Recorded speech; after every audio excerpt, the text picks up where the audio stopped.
So I'm very happy to be speaking to Dan Fitzpatrick today. The reason why I wanted to get in touch with him today is because he not only is he very well known in the topic of AI and education, but also he covers this space in which he's very much in touch both with teachers, educators, as well as EdTech companies. And I think this is a very precious space, of course, for obvious reasons, but also, albeit this being quite obvious, many people in EdTech, including myself, have a quite small background in teaching. And therefore, I think it's very important to have people like Dan who are kind of making a liaison between the tech developers and the boots on the ground in education. So thanks for joining me today, Dan. Thanks for having me, Luigi. It's great to join you. So it's the first time we actually chat. We don't know each other. So rather than me introducing you to the audience, could you tell us what you do exactly in EdTech? Yeah. I suppose I'll start from the beginning, really. So I was a teacher in high school. So I taught high school students here in England, in a city called, well, just outside of a city called Manchester. And then I moved home, which is a place called Newcastle, in the northeast of England. So I taught there in high school, and then I moved into leadership within what we call secondary education, and got really involved with ed tech, really. So I had been, I mean, ever since the year I trained to be a teacher, I remember kind of falling in love with Google for Education. It was still like the early days of Google for Education then, and helping other teachers discover it and to start using it. So I kind of always, throughout my whole teaching journey, it was always kind of integrated with ed tech and how cloud technology can help within education, and then started doing a lot of work outside of my day job. So I started working with ed tech companies like Google or and other companies doing training and getting involved with them. And then I remember it kind of led, I think anybody who's in the ed tech field kind of also has an interest about the future of education. It just kind of naturally leads there because I suppose a lot of technology kind of makes you do a bit of futuristic gazing and start thinking, well, if this technology develops, what might be the capabilities, and therefore what might be the role of education within that type of world. So that kind of got me really thinking about how we can do education better, really. And so I started a podcast with a friend of mine called Futurists, where our whole kind of agenda was every Thursday night we'd sit down with a guest from around the world, someone innovative who was really pushing the boundaries of education and learn from them. And it really opened my eyes up kind of to a world outside of the English education system where people had more freedom, were able to try new ways of education, to really kind of to look at, well, what might be better than just 30 kids sat in rows in classrooms with a teacher stood in front of them.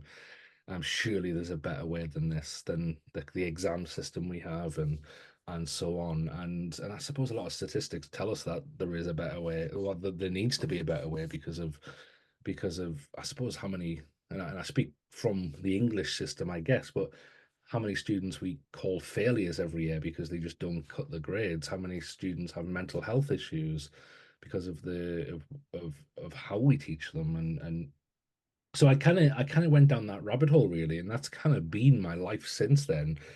Kind of looking at where can we go with this, and technology has been heavily a part of that. I then moved into further education, so working for a group of colleges in the northeast of England. My job was a strategist for technology and innovation, and it was there that I really first got my kind of hands-on artificial intelligence. Now, I'd always been into artificial intelligence. I remember reading a book about probably about 15 years ago now called Feed by, I think it's Mark Anderson. And It's a great book about kind of coming to it's becoming real now, I guess, but it's all about how it's a kind of a dystopian world in the future where when somebody is born, a chip goes into their head and they can kind of have smartphone capability, but within their head and within their thoughts. And I suppose you look at companies like Neuralink now and where they Yeah. could go, it's kind of come into reality. So I remember like being fascinated by this, thinking, oh, this obviously just a bit of a future world that's but it very quickly seemed that we were fast moving towards that type of world.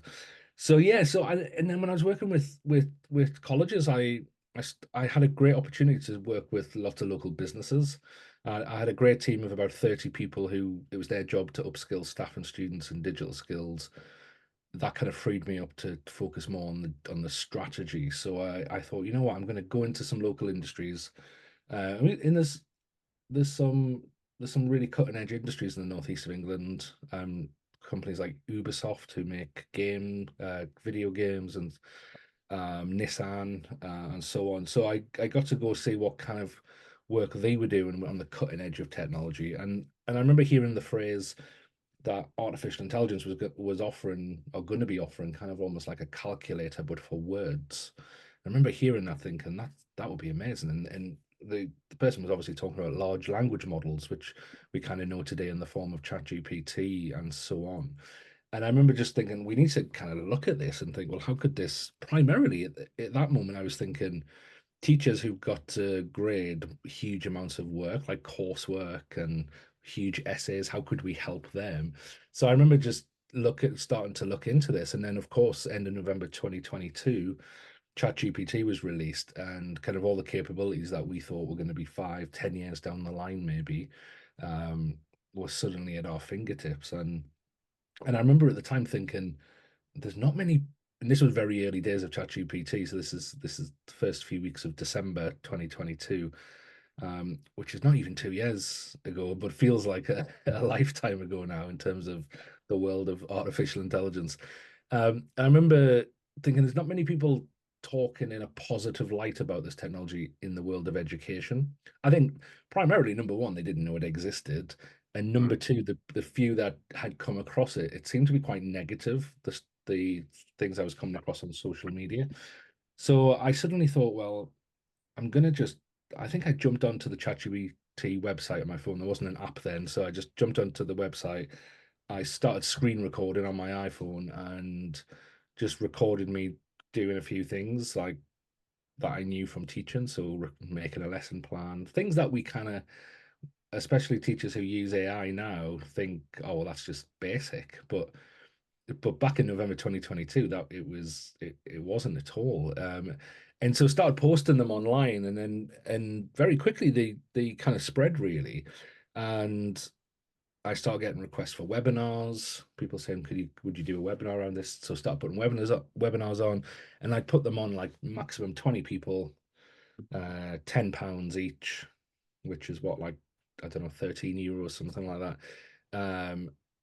And they would sell out. And then I put another one on, sell out. And I was doing like three a day, one in America time zone, one in Europe time zone, one in Far East time zone.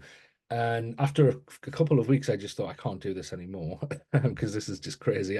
And I've got my day job, which I was doing. So I decided just to put it on my website as a course. And then kind of things just kind of spiraled really. So by the end of January, I remember it was one of the first times I went on national television in the UK to talk about AI. Um, and and kind of from there, I wrote a book called The AI Classroom, which became a Oh, bestseller.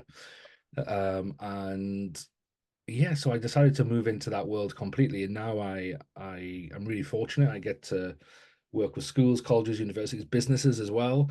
Um, Raising awareness around AI and the benefits and keeping safe, doing training and professional development with teachers and people in business, and also working on the strategic side. And I'm writing my next book at the moment, which is all around strategy, and how we might need to strategize for a world that we can't really predict at the moment, and how we might do that, which is based on the last year and a half work I've been doing with organizations. and I also enjoyed reading through your back to school AI guide 24-25. Oh, thank you. Thanks. Yeah, that Yeah. wasn't supposed to be a book. It was because I write an article every week for Forbes, and there was 5 or 6 of those articles that were designed for teachers going back to school. And I thought I'll put them all together in a PDF and give it away for free. But then people started asking for a Kindle version, an audiobook version. So I thought I'll put it on Amazon. So it's kind of become a little book now, which is cool. But yeah, thanks for that. Yeah, and I liked you mentioned several, I think it was 10 AI companies that you selected for different reasons. We can jump into that in a bit. I did want to ask you a bit more detail about what kind of things schools might, ask of you in your consulting work, and perhaps on the EdTech side as well. When you deal with EdTech companies, if you deal, I don't know, in a consulting position with EdTech Hmm. companies, or how exactly do you collaborate? Yeah, so when I'm working with schools, I guess very early days it was could you just come talk to us about it? Could you let us know what it is, what it's about? And then as kind of the months and years have moved on, organizations are moving on. So it's I still do quite a bit of the kind of this is what it is, this is where it's going type thing. So a lot of my requests are keynotes for conferences, keynotes for schools, then some workshops to get to grips with the technology. And then a lot of schools are asking now for that strategic side. So how do we write policy around this, but also how do we write a strategy where we can be leaders in this? So a lot of the schools I work with are the schools or the universities or the districts that want to be world leading on this. Yeah. So we go, right, well, how can we do that? How can we be at the forefront of this technology? So I help them kind of build that capability. So that's a lot of what I do at the moment. And when I work with edtech companies, which I have done, yeah, it can be. So I have sat on the board. I've advised. I to be honest, I don't do that much of it simply because I'm just so busy, and so a lot of the requests I can't do. But yeah, even last year I worked with a great company in Liverpool, England, called Angel Solutions, who CEO, guy called Andy Kent, who's an amazing guy. Helped him. They built their first AI product, and I helped with some of the advising, but also some of the kind of prompt engineering in the background of that as well, which was really cool. I mean, I enjoyed doing it at the time. I don't think I'd want to do that all the time, but it was cool to be able to do that. So yeah, so on different levels really, and um, also I suppose a lot of what I do, especially when I work with schools and businesses, is I try to give my honest view and opinion Mhm. based on what I know, but also based on teachers, because I get to speak to hundreds, maybe sometimes thousands of teachers every week, so I get to see what they're like and what they're finding is impactful. So yeah, so I've always got to tread that fine balance between when creating partnerships with companies, so that to stay impartial. Yeah, So yeah, it's no conflict of interest. Yeah. yeah, yeah, and I do get. I mean, I'm quite fortunate. I do get offers, but there's a lot of the time I don't want to be talking about a tool just because I'm getting paid for it. I want to talk about it because I love it and I know other people love it. Speaking of teachers, how do you think? Yeah, how do you think the main worries of, let's talk about, I guess, generative AI at the moment. And I do want to take a step back in a couple of minutes because now everyone's talking about AI because Mm, of generative AI coming along. Of course, because of ChatGPT, chat bots, being such a broad use that everyone now is like, okay, AI is here. But yeah, actually, predictive AI has been around for much longer, and it's yeah. already been delivering a lot of value to the edtech world. So. We're kind of like now everyone's talking about AI, but actually, we could have. It was a hype back then already, I feel, Mhm. but it gets so much more attention, especially on the side of teachers and perhaps policymakers just right now. So yeah, but before we get into predictive and generative AI and like the value that they can deliver, how do you feel about, yeah, the main worries of teachers aside from the replacement worry, which, many people have already spoken about, and You know, Yeah. there's a lot of content on that. But on the learning side for students, what do teachers fear? Or what are teachers actually more optimistic about? Yeah, I think on the learning side of things, it's interesting because a lot of people kind of come up first of all with kind of the bias of it, the copyright infringement of some of these tools. And I think there's always fears around new technology, always. I mean, I've been writing a chapter for my new book where I've been looking at kind of what and not just digital technologies, technologies throughout the ages, even going back to agriculture, of how it shifted the need for certain skills and eradicated some skills altogether, and also then made humans focus on new things and Yeah, develop new areas of society and life and so on. So there's always been those fears, and there's always been a fear that technology will be disruptive because it kind of always has been. it's it's kind of the nature of technology, and I suppose some generations, and it looks like we're one of them, go through a period where the technology is very disruptive. Um, I like to tell people it's nothing new. It's new for us because we haven't gone through it, but for the history of our species, it's nothing new. Um, but along with that comes legitimate fears. I think some fears are kind of over-egged. They're kind of hyped. It's interesting. People talk about a lot about the hype of AI. I yeah, think some of the fears are also overhyped. yeah, And I think sometimes simply because people don't understand it and they hear people talking about it, and then they might come across someone who's like, this is evil, this is breaking copyright and going against artists, for example, or yeah, it's taking your student data and doing whatever to it. Like, so and then so people immediately go, oh, this isn't very good. And without even knowing about the technology, without even ever having tried the technology, maybe I've already got a very negative opinion, which which happens. I mean, it happens in other areas of life as well. But then they distance themselves from the technology and almost give themselves an excuse to go, well, I don't want to use it. I don't want to try it because of these different concerns. I think there are legitimate concerns, but again, this is like any other technology. I mean, I can remember the late 90s and I was only young, but I remember how a lot of the internet, I mean, I suppose it still is in a certain respect, but most of the internet wasn't regulated back then. yeah, You could download music for free. I mean, you had to wait 3 days for it, but you could still download mm, music for free. You and eventually the law caught up and regulated it. I think we're in that stage of the development of this new type of AI, yeah, for sure.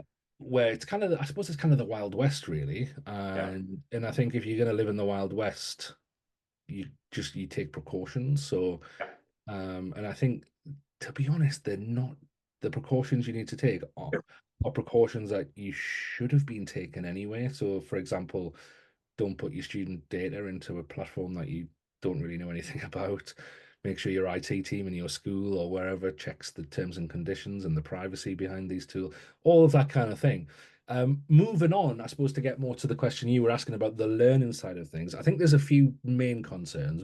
Probably the main focus of a lot of concern is that this will students will become over reliant on this technology and therefore they won't learn, they won't think, and they won't evaluate and just yeah, rely on the information that's coming out of it. Um, Kind of a news flash, students have done that with things forever. So yeah, um, although okay, now it's going to be more ubiquitous, it's going to be more around us and more easy to use and more tailored. But I mean, I remember doing my GCSE in the UK. We have when you get to 16 years old, you have GCSE exams in biology, which would have been 2002, and downloading a pre-made write-up of an experiment off the internet. yeah, And the teacher had no idea because it was 2002, and the yeah, teacher just had no idea that you could do that on the internet. So I think students who are gonna cheat, accusing myself of cheating here, which I guess I do. But students who are gonna cheat will cheat, and will rely on it too much. It's interesting. There was I'm not claiming this as this is a thorough study or a universal study, but there was a study last year that in the United States within higher education that found that I think it was about 40% of students on average each year are caught cheating. And last year that percentage actually stayed around the same. So AI hadn't made more people cheat. It was Mm. just given the people who were going to cheat a new, more updated tool to cheat with, if that makes sense. Now it's yeah, it is part of me just thinks we're in a world now where this exists. Like it's not like we can put it back in the box and go, let's forget about it. Because even if you lock it in school, if you shut it down in school, students have got computers at home. They've got so I think actually we should be focusing on, well, how do we help students to learn and Yeah. use the technology in the world that exists, not the world we wish existed. That makes sense. Before you move on to other concerns, I guess you know this is a major one that's coming out, and I keep wondering, like, isn't it kind of implicit that educational institutions that are already very technology ready will also, you know, potentially suffer from these challenges much less, not because of, you know, explicit ways in which they're gonna integrate generative AI in their daily operations, but you know, imagine a more traditional schooling setting with, you know, a bunch of summative assessments all the time, whereas imagine, you know, online schools. I don't know how big of a share they are in the UK. Globally, they're not that big of a share, of course, but there's some which are really forward kind of thinking schools. Of course, I've interviewed a couple of them on the podcast. Sora Schools, Prisma, um, and they don't rely on formative assessment as much as instead they rely on, you know, continuous assessment. Sorry, I meant summative assessment. They don't rely as much on summative assessment, whereas they have these continuous assessment tools, software they've developed to track, you know, what students are doing online in kind of schooling time. Of course, they don't track them 24/7. Whenever they're researching a topic on, like, you know, free research time, or self-led self-directed learning, they're able to of course track what students are doing and from there extract information on, you know, useful information for assessment purposes. And you can imagine an educational institution which is already very tech prone, you know, not really being that shaken from generative AI coming in, chatbots and so on. I think there's some areas that are still going to be challenging for them, such as fake news, of course. And probably we can get into that. But on the other hand, they will probably have much less of a challenge with, you know, students writing a paper and letting ChatGPT write it for them, right? Yeah, exactly. I think we're probably just moving more into a world where knowledge is cheap. It's more what you can do with the knowledge. So I think if you're a school or a teacher who's still just wanting students to regurgitate knowledge, and that's how you assess their learning, I don't think that's going to be a valid way to do that anymore because the base level of what can be achieved is so low now. I think we're going to have to be demanding more. Mhm. Um, we got knowledge on tap, and I mean, again, we can say we've had Google for 20 years, 20 more than 20 years. I mean, you could probably say that the same has been true for that 20 years, but because it's now a bit more bespoke, um, but it just means that I don't think, and I don't think just assessing knowledge is going to be vital. I think we're going to have to look at, well, how does somebody apply that knowledge? How do they?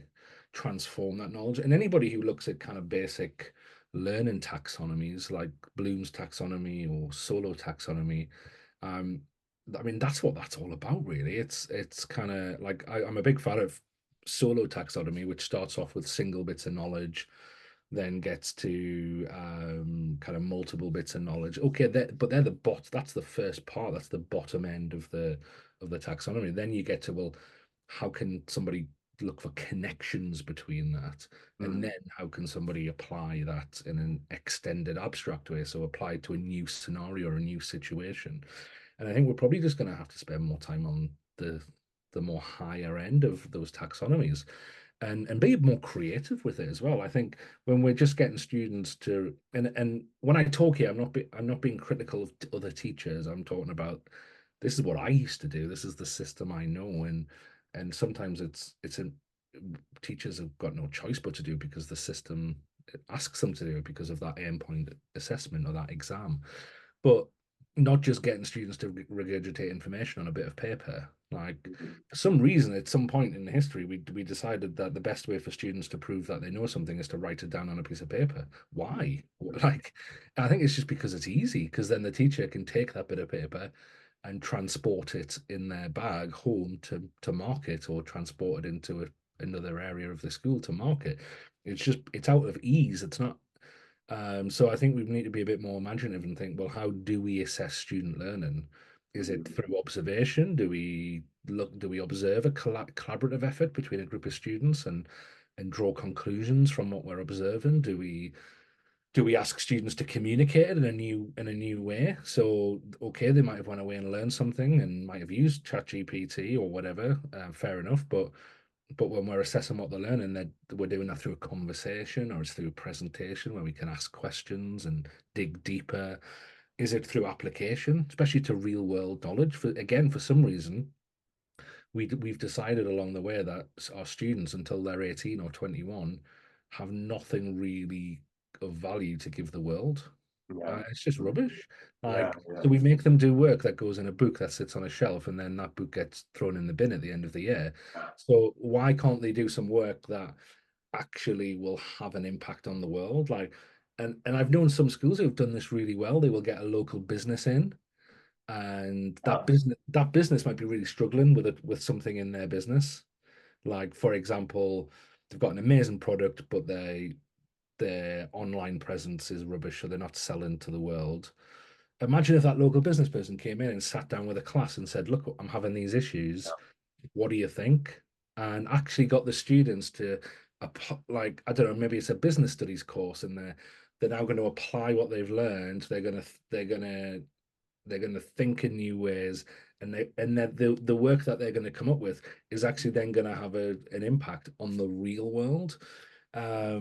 And I know there's some amazing schools doing this. I know schools that publish books regularly because of their students' projects and things, because they have a real value in the world. So I think, and this is why I love AI, Luigi, because AI to me is like I find the technology fascinating. I love it, but I'm not doing this for the technology. Like, it's not what I'm about. I'm doing it because I'm hoping it could facilitate wider educational change, which I think is long overdue. Yeah. It's interesting because I say to a lot of people, like, I work in AI, but actually I don't. Yeah. Like, Yeah. I kind of more work on what the impact of AI rather than the AI itself. And I kind of see it as a bit of, the the Greek mythology of the Trojan horse. And I kind of say AI, like, I get invited a lot to speak to schools, colleges, universities about artificial intelligence. And I feel like AI is the Trojan horse that gets me into that school. And then when Right. I'm in the school, I actually then turn everything to how do we improve the education system? How do we revolutionize the system so that we've got a better system? Um, so that's what it's all about for me. This So is this is super interesting and very optimistic. But do you yeah, actually believe that this is going to happen?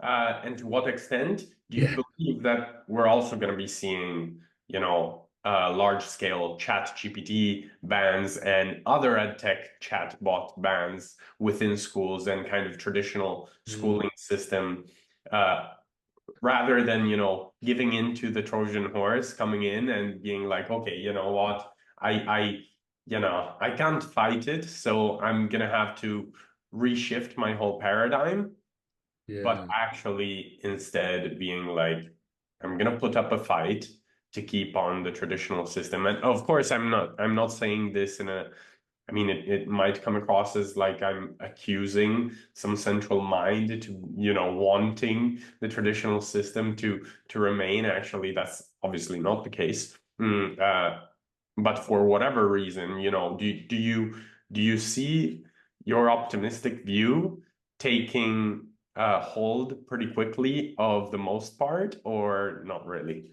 No, no. Um, um, I don't, which is quite sad. So I don't know why I'm laughing, but I think I'm more laughing because I know the education system, and it, it it won't happen, and which is why I think, and again, I'm writing about this in my new book. I think just on its own, the education system won't really change that much. I think what it's going to take is a bit like a business. So I think that the education system has been protected probably for a few hundred years now, but probably more obviously in the last 20 years with the age of the internet. It's been protected from any real competition. Yeah. Well, let me rephrase that. It's been protected from having to change because there hasn't been any real competition. And if you think like in the business world, which I know you're more well aware of than I am, in the business world, companies improve and innovate because the either two things that their customers are going to get taken away from them, or like somebody else is going to make a better product than they've got, or because it's more innovative. And I think that's in the type of world we live in, that's the incentive for change. Yeah. The education system hasn't had that incentive, which is crazy because you think within the education system, the incentive to change should actually be the success of our students, but it hasn't really been. So I think with along with this technology, and not just AI technology, but I mean online as well. You're talking about online schools earlier. Kind of online schools started to form like even before COVID.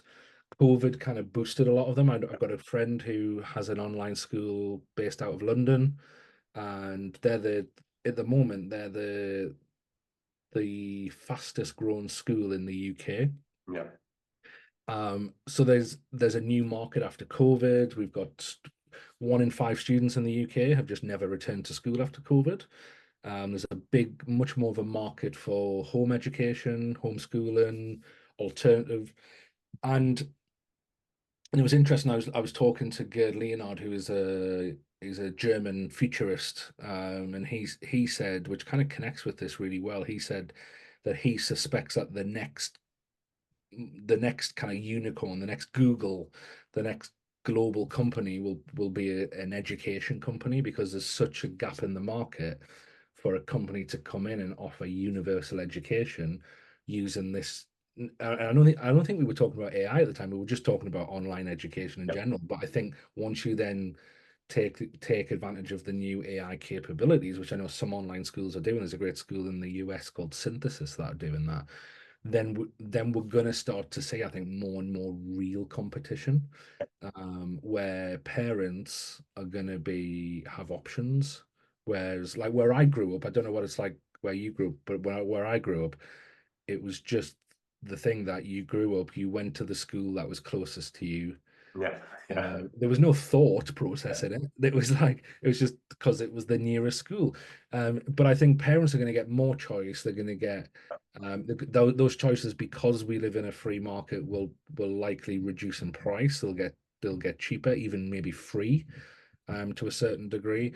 And I think therefore either schools will have to change quickly or they will simply and I don't think the whole system will, but I think will become irrelevant.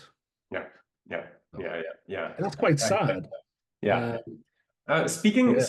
sorry, speaking about schools, the schools you work with, is there kind of a typical school that is much easier to interface with and is much more prone to Mm. come look for your services or some of your collaborator services as kind of the type of client, the type of institution, as opposed to other kinds of institutions? Yeah, and it's interesting because it ties in perfectly with what we were just talking about as well. It's the type of school. It's again, I'm not sure what it's like in Italy, but in England we have a lot of what we call private schools. So schools that you parents don't have to send their kids to a local state school. They can pay money and send Yeah, them to a more elite school.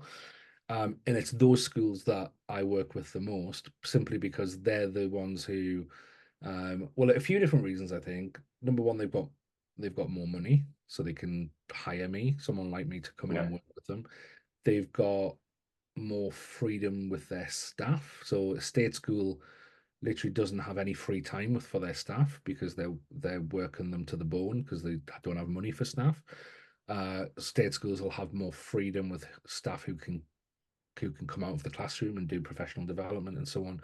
And thirdly, I think those types of schools already live in a world of competition because they competing with other private schools um, for the money of that rich parent, let's say. yeah, So they're already used to it. So the competition element now it's different yeah, to the competition I'm talking about because they're essentially all offering the same thing, really.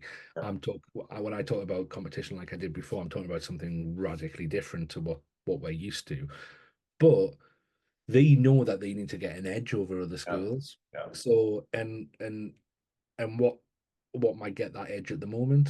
Maybe AI. Maybe if a parent goes, "Oh, that school's exploring AI," then that might be the edge to spend the money on that school rather than another school. So I also, and I think maybe I'm being a bit unfair on those schools because I know a lot of the people who lead those types of schools. Also, they just genuinely are interested in innovation yeah. and making their students more innovative as well. So and then they can back it up with money to do it, where I And suppose state schools can't. and often their procurement procedures are, if not unregulated, and I'm talking about external regulation. Of course, there's gonna be some level of internal regulation, but depending on which country, their procurement procedures might be totally up to the school itself, or in part there might be some broad spanning government regulation that might even impact private schools or charter schools in some countries, or whatever kind of um, shade of gray between public and private. Those more on the private spectrum, they're usually have a much easier time in procurement. Yeah, Yeah, and they do. I suppose as well as calling them private schools, we also call them independent schools, and I suppose that is because they are independent. They can yeah, kind of do whatever they want really with their own funds. yeah. I was wondering, kind of going back to AI, where do you think so I do have a premise for the following question, and the premise is at Zanichelli Venture, we've been thinking about recording a podcast episode on AI and education. If we've waited a while to do that because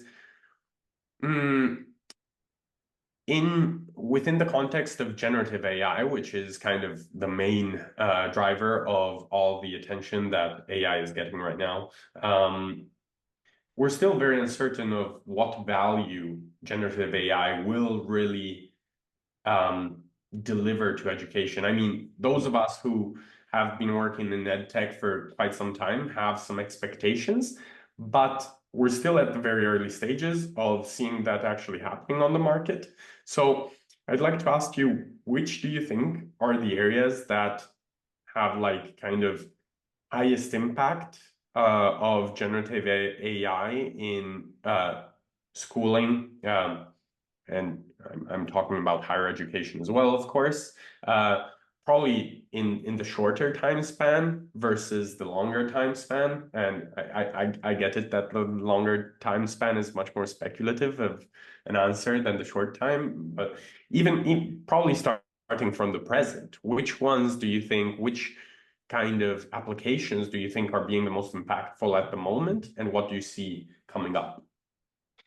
Yeah, yeah, I think there's probably two categories. The first category is tools or AI that's having a direct impact on the goal of that school, or having an indirect impact on the goal of that school. And I suppose for the purpose of the conversation, when I talk about the goal of the school, is probably student success. Like everybody's there, even the guy who vacuums after everyone's gone home is contributing to the success of the students because that's the purpose of the school. So I guess at the moment, because a lot of the technology that we're seeing freely available is text-based AI or generative AI, a lot of the obvious applications of this at the moment are the kind of admin, uh, preparation, anything that needs writing, I guess, side of things, um,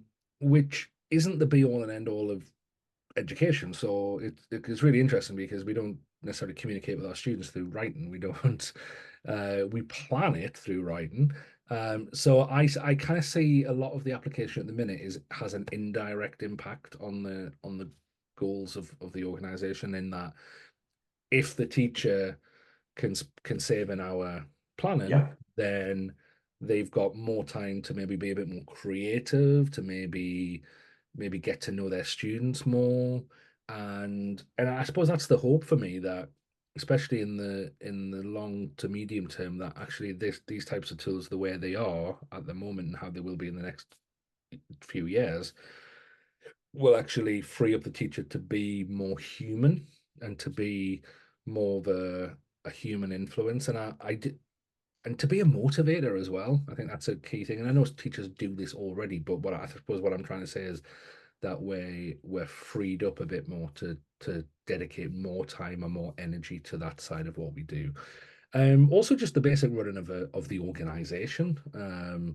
At the end of the day, a school's a business. It has a business manager. It has marketing people. It has people who need help with all of those tasks, and AI can help save time, can help creativity. It can help come up with plans, especially the new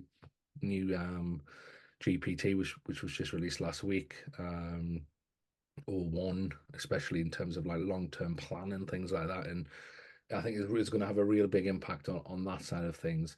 I suppose the other side of that is, like I mentioned, is the direct impact.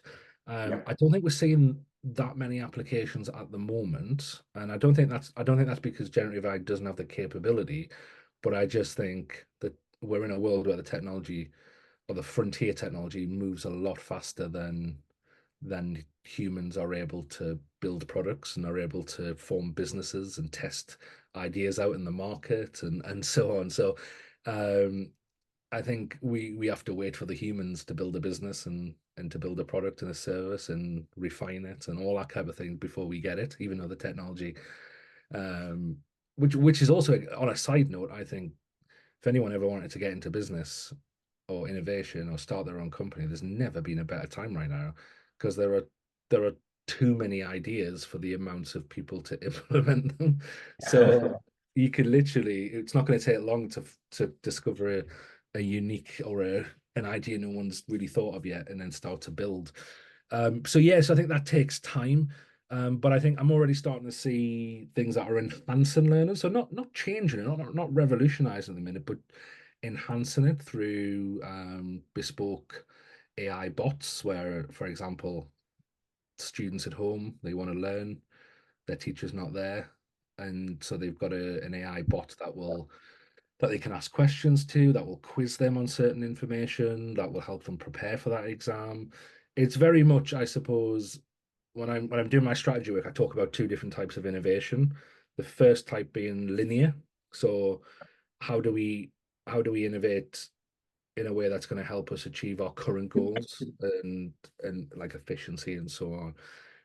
But there's also the other side of innovation, which is what's needed if what we currently doing becomes irrelevant or gets disrupted, and that's kind of the creating the future, the non-linear side of innovation, where we actually literally have to come together and go, right, how do we just reinvent this all together and come up?